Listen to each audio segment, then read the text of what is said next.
What if everything you thought you knew about love was wrong? What if love wasn't the soft, fragile feeling you were taught to protect, but the most dangerous, powerful force in the universe? You can speak with power. You can command with authority. You can inspire thousands with your words and still be empty inside. You can lift your hands to heaven and yet your heart remain closed. You can preach, sing, serve, sacrifice, and still miss the one thing that gives it all meaning. That's what Paul was trying to tell the church in Corinth. A people full of talent, overflowing with gifts, but starving for love. He said, "Though I speak with the tongues of men and of angels, but have not love, I am nothing but a sounding brass or a clanging cymbal." You can sound holy, but if love isn't the heartbeat behind the sound, it's just noise. You can have the faith that moves mountains and still be crushed under the weight of your own pride. Because faith without love is performance. Sacrifice without love is self-glorification, and truth without love becomes cruelty dressed as righteousness. Jesus never said, "They will know you by your sermons." He said, "They will know you by your love." But we live in a world where people crave to be right, not to be righteous, where strength is measured by dominance, not by gentleness, where people shout truth while their hearts forget mercy. Maybe that's why so many feel distant from God, not because He's gone silent, but because we've mistaken noise for presence. We built platforms instead of altars. We chased influence and called it anointing. We learned to perform holiness, but forgot how to love people. And yet, Jesus whispers still, "Love one another as I have loved you." Not when it's convenient, not when it's returned, but when it costs you something, when loving looks like bleeding. That's the kind of love the world can't fake. It's not emotional. It's eternal. It's not fragile. It's fierce. It's the love that built the cross and defeated death itself. Because the truth is, power impresses people, but only love transforms them. And maybe, just maybe, you don't need more faith or more strength or more knowledge. Maybe what you need is to remember how to love again. If I speak in the tongues of men and of angels, but have not love, I'm only a resounding gong or a clanging cymbal. The Apostle Paul wasn't writing to unbelievers. He was writing to a church that looked alive, people who preached, prophesied, worshipped, gave, and served, but whose hearts had begun to echo hollow. The city of Corinth was loud. Merchants shouting, temples chanting, debates rising in the streets, noise everywhere. And the church began to sound just like the city, busy, gifted, impressive, but loveless. And so Paul wrote a letter, a mirror, a warning. If I have the gift of prophecy and can fathom all mysteries and all knowledge, and if I have faith that can move mountains, but have not love, I am nothing. Nothing. Think about that. To have faith that moves mountains and still be nothing. How could that be? Because power without love isn't holy. It's hollow. It can build temples, but it can't heal hearts. It can lead armies, but it can't restore a single soul. God measures greatness not by what you can do, but by how much you can love while doing it. Jesus faced the same spirit in his time. Pharisees who knew Scripture word for word, but could not recognize the word standing in front of them. They memorized the law, but forgot the heart of the lawgiver. These people honor me with their lips, but their hearts are far from me. That's what spiritual emptiness sounds like. A perfect melody with no heartbeat. We've all heard that sound. When faith becomes performance, when ministry becomes competition, when giving turns into a transaction, when worship becomes noise without presence. Paul called it a clanging cymbal, because even truth, when struck without love, hurts more than it heals. Maybe you've heard that sound too, inside your own soul. The sound of praying but not feeling, of working but not connecting, of knowing God is real but not sensing Him near. Maybe the echo you feel isn't God's absence, but your heart's exhaustion. Because love is the oxygen of the Spirit. Without it, everything else starts suffocating. You can't outpray a loveless heart. You can't outwork a disconnected soul. You can't perform your way into presence. Only love brings you there. If I give all I possess to the poor and surrender my body to the flames, but have not love, I gain nothing. That verse dismantles the illusion of religious success. You can sacrifice everything and still miss the point. Because God isn't impressed by what you give up. He's moved by what you give away. When love is gone, even sacrifice becomes self-serving. When love is missing, the gospel turns into a speech. When love fades, truth becomes a weapon instead of a light. That's why Jesus said, "By this, everyone will know that you are my disciples if you love one another."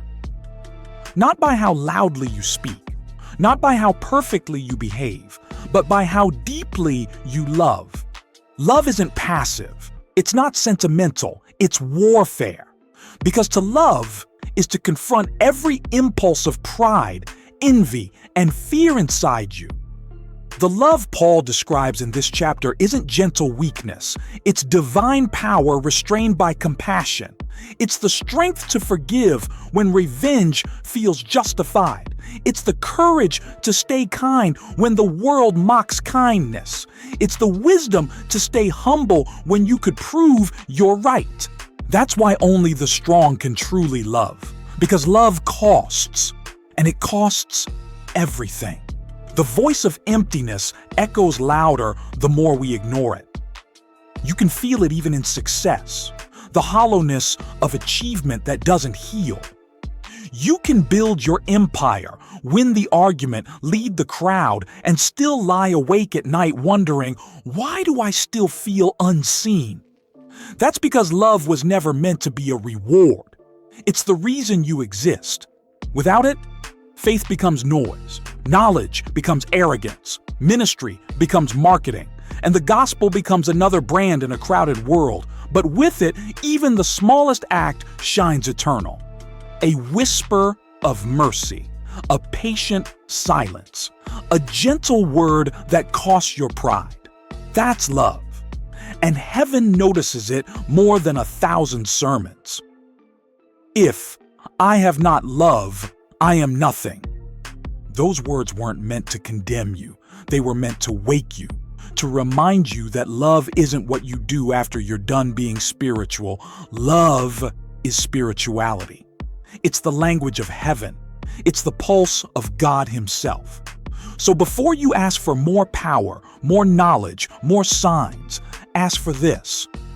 Lord, teach me how to love like you do. Because that's the only prayer that never returns empty. Love is patient, love is kind. It does not envy, it does not boast, it is not proud.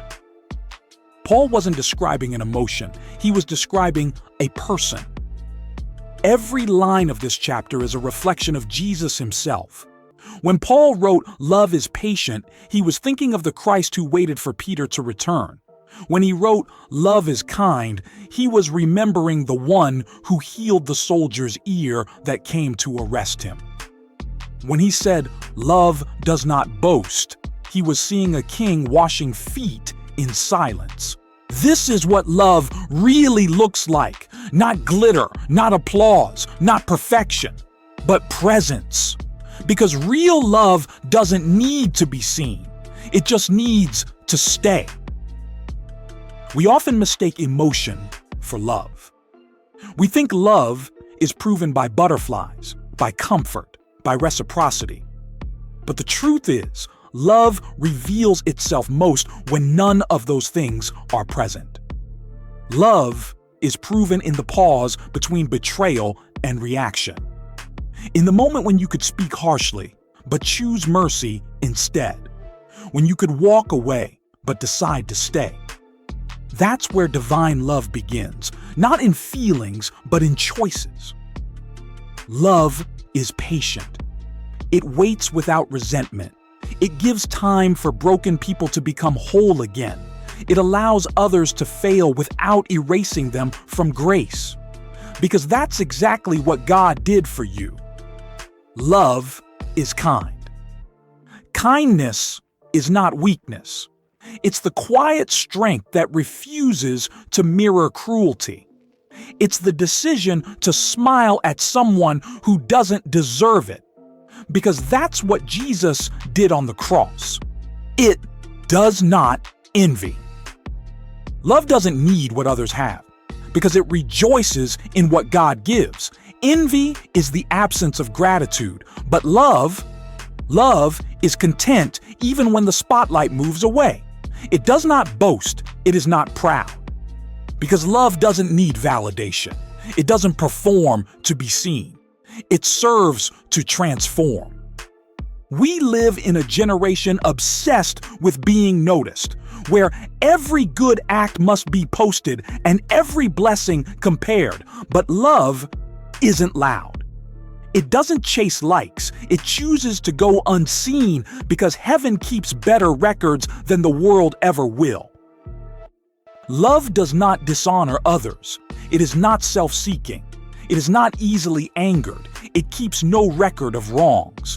1 Corinthians 13:5. What would happen if we lived that verse, not read it, lived it? Imagine a world where people didn't keep score of pain, where forgiveness wasn't rare and grace wasn't rationed. Love doesn't dishonor. It means you can disagree without dehumanizing. You can confront without condemning. You can correct without crushing. Love doesn't seek its own. It doesn't manipulate to win. It doesn't demand control. It releases it. Because love isn't about being right. It's about being righteous. Love isn't easily angered. It doesn't react. It responds. It doesn't explode. It endures. It's the art of being slow when the world is fast. And love keeps no record of wrongs. That's not poetic exaggeration. That's divine math. The cross erased the debt. Jesus doesn't carry a ledger, he carries scars. Every time you remember the wrong someone did, you're reopening what God already healed. Every time you choose to forgive, you're proving you trust God more than your pain. Forgiveness doesn't mean what happened was right. It means you refuse to let it rule you anymore. That's love. The love that sets captives free, even when the captive was you. Love does not delight in evil, but rejoices with the truth.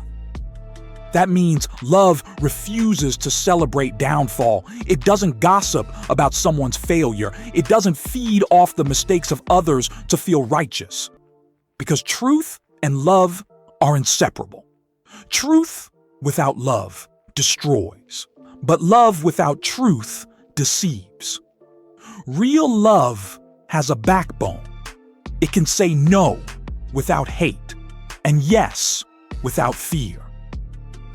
When Jesus looked at the woman caught in adultery, he didn't excuse her sin. He extinguished her shame. He said, "Neither do I condemn you. Go and sin no more." That's what it means to rejoice in truth, to see someone's worth before you see their wrong. Love always protects, always trusts, always hopes, always perseveres. These four words, protects, trusts, hopes, perseveres, are the four walls of the house called love. To protect means to cover others even when they expose you. To trust means to believe the best even when you've seen the worst. To hope means to stand in the ashes and still expect sunrise. To persevere means to keep showing up when everything in you wants to quit. That's what Jesus did. He protected the weak. He trusted his Father's plan. He hoped beyond the cross. He persevered through the grave. Love isn't proven in comfort. It's revealed in crucifixion. The moment love costs you something, it starts to become real. When Paul wrote these words, he wasn't sitting in peace. He was a man scarred, tired, rejected, but still radiant. Because once you know this kind of love, you can lose everything else and still not feel poor. Love is the wealth that doesn't decay. It's the currency of heaven. Every act of compassion deposits eternity into the soul. Love never fails. That's not a metaphor, it's a promise. Everything else will fade, prophecies will cease, knowledge will vanish, strength will weaken. But love outlasts them all. Maybe that's the point of this chapter.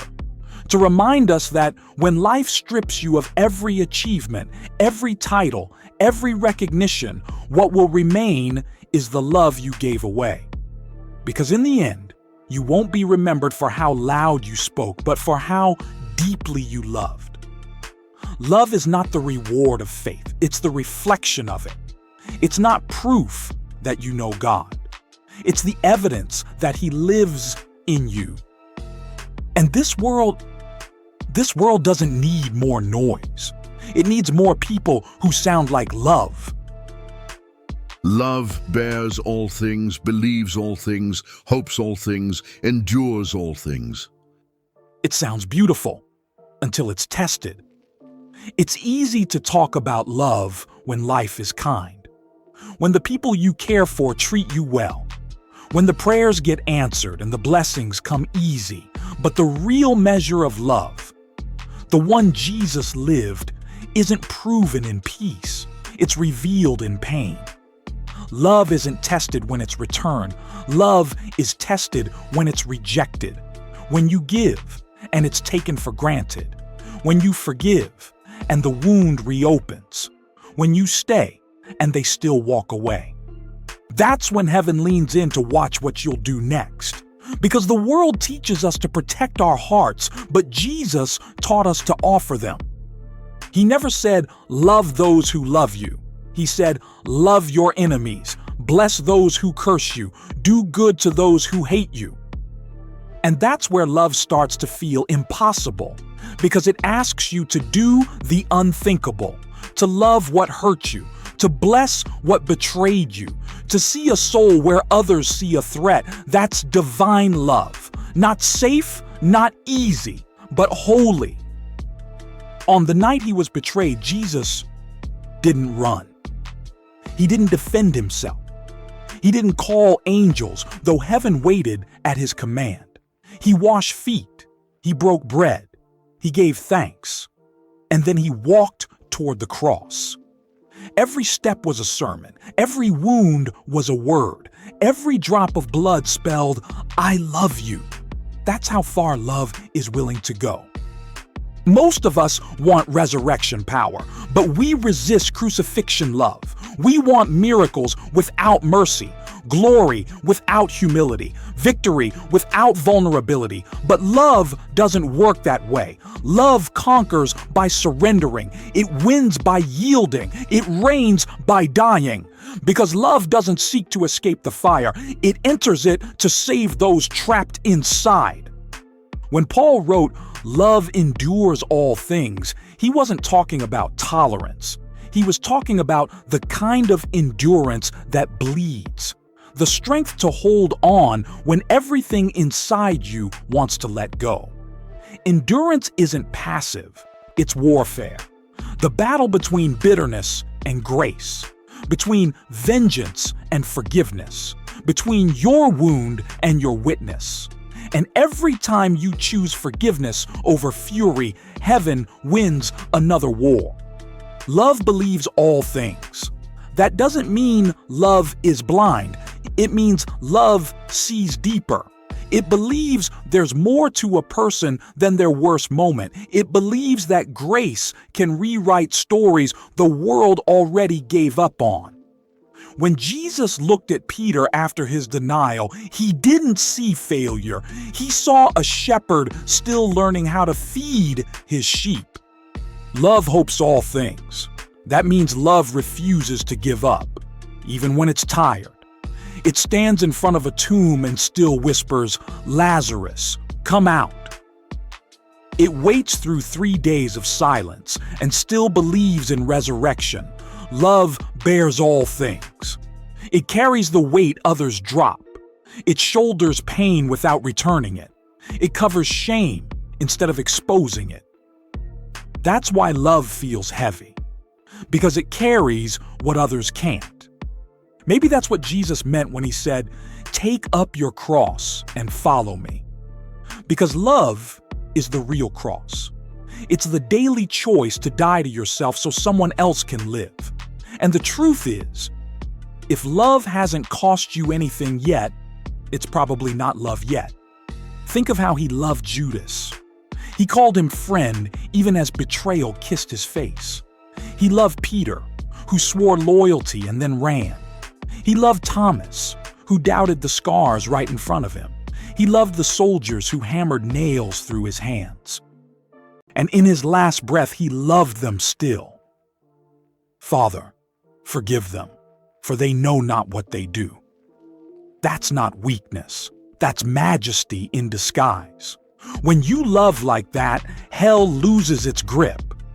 Because no darkness can control a heart that refuses to hate. Maybe God keeps allowing tests of love not to break you, but to build you. Because every time you forgive, you look a little more like your Father. Every time you choose compassion over contempt, you prove that grace runs in your veins. Love isn't learned in comfort. It's learned in crucifixion. That's why God lets us walk through betrayal, heartbreak, and loss, because that's where love is refined into gold. And maybe that's the reason you're watching this right now. Maybe God is reminding you of someone you need to forgive. Maybe He's calling you to love again, not because they deserve it, but because you're free enough to give it. That's the real test. Not how loudly you worship, but how deeply you love the unlovable. So when it feels impossible, when you're standing in front of your own cross, remember this: love doesn't fail because it's strong. It never fails because it's divine. And when divine love lives in you, no betrayal can bury you. No rejection can define you. No wound can stop you from becoming whole again, because the same love that held Jesus on the cross is the same love holding you right now. Love never fails, but where there are prophecies, they will cease. Where there are tongues, they will be stilled. Where there is knowledge, it will pass away. Everything fades. Every sermon, every miracle, every revelation, all of it will end. But love is eternal. Because love isn't something God does, it's who He is. Think about that for a moment. Before creation, before light, before time, there was love. And when everything else dissolves back into dust, love will still remain. That's why Paul ends this chapter with these words, "And now these three remain: faith, hope, and love. But the greatest of these is love." Faith looks upward, hope looks forward, but love looks around and acts right now. Faith will one day become sight, hope will one day be fulfilled. But love will never need to change form, because it's the one part of heaven already living inside you. The power of love isn't that it avoids failure, it's that it redefines it. Love never fails, because even when it's rejected, it still wins by remaining true to its nature. When Jesus was hanging on the cross, the world saw failure, but heaven saw victory. Because in that moment, love looked weak, but it was breaking the back of death itself. Love never fails, not because it always gets what it wants, but because it never becomes what it hates. It doesn't change its nature to match the pain. It remains pure, merciful, and kind, even when surrounded by cruelty. That's the secret power of love. It cannot lose, because it refuses to become anything else. Look back over your life. Every moment that changed you for the better was marked by love. Someone's patience, someone's forgiveness, someone's quiet faith when you had none left. You might have forgotten their face, but heaven never did. Because love leaves fingerprints that time can't erase. It writes eternal stories in temporary people. And maybe that's what God has been teaching you all along, not how to perform, not how to impress, but how to love like Him.